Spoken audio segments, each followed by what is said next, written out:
നന്മ മാത്രമുള്ള ലോകമോ തിന്മ മാത്രമുള്ള ലോകമോ ഒരു കാലത്തും നിലനിന്നിരുന്നില്ല എന്നറിയണം. നന്മയെ തിരിച്ചറിയണമെങ്കിൽ തിന്മ കൂടിയേ തീരൂ.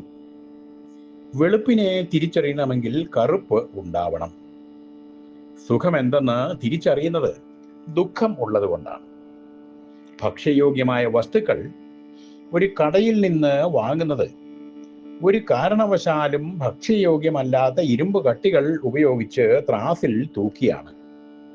ഇപ്പോഴത്തെ ഇലക്ട്രോണിക് ത്രാസ് ആയാലും ഭക്ഷ്യയോഗ്യമല്ലാത്ത ഇലക്ട്രോണിക് ഘടകങ്ങളാണ് അതിലും തൂക്കം നിശ്ചയിക്കുന്നത്. വിഷമുള്ളിൽ ചെന്നാൽ അവയെ നിർവീര്യമാക്കാൻ പ്രതിവിഷം ഉപയോഗിക്കുന്നു. അതും വിഷം തന്നെ. അക്രമകാരികളെ കീഴടക്കാൻ ഉപയോഗിക്കുന്നത് മാരക ആയുധങ്ങളാണ്. അതുപോലെ തന്നെ ഒരു രോഗിയിൽ ശസ്ത്രക്രിയയ്ക്ക് ഡോക്ടർ ഉപയോഗിക്കുന്നത് അത്യധികം മൂർച്ചയുള്ള ആയുധങ്ങളാണ്. ആ സ്ഥാനത്ത് ഉപയോഗിച്ചാൽ ആ ആയുധങ്ങൾ മാരകങ്ങളുമാണ്. അങ്ങനെ നോക്കിയാൽ നന്മയെ ദൃഢീകരിക്കാനും തിരിച്ചറിയാനും നിലനിർത്താനുമല്ലേ തിന്മ ഉപയോഗിക്കേണ്ടത്. അങ്ങനെ ഉപയോഗിക്കുമ്പോൾ ആ തിന്മയും നന്മയായി ഭവിക്കുന്നു.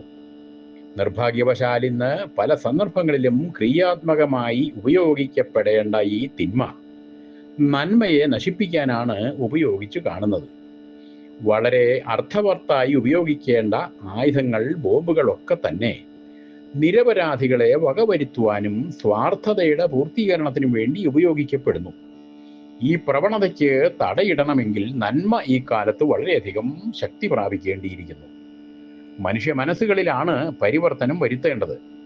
അതിനുതകുന്ന അറിവുകളും പരിശീലന പദ്ധതികളും ഭാരതീയ വേദങ്ങളിലും ഉപനിഷത്തുക്കളിലും ഗീതയിലും കൂടാതെ അനവധിയായ അനുബന്ധ ഗ്രന്ഥങ്ങളിലും പ്രതിപാദിച്ചിട്ടുണ്ട്. തിന്മ ദുരുപയോഗം ചെയ്യപ്പെടുന്നത് വർദ്ധിച്ചു വരുന്ന ഈ കാലഘട്ടത്തിലേക്ക് ഇമ്മാതിരിയുള്ള അറിവുകളുടെ പഠനവും പ്രയോഗവും കൂടുതൽ കൂടുതൽ മനസ്സുകളിലേക്ക് എത്തേണ്ടിയിരിക്കുന്നു. അതിന് സമാധാനം കാക്ഷിക്കുന്ന എല്ലാവരുടെയും ചെറുതെങ്കിലുമുള്ള പ്രവർത്തനങ്ങൾ കരുത്താകും എന്ന കാര്യത്തിൽ സംശയമില്ല തന്നെ. നമസ്തേ.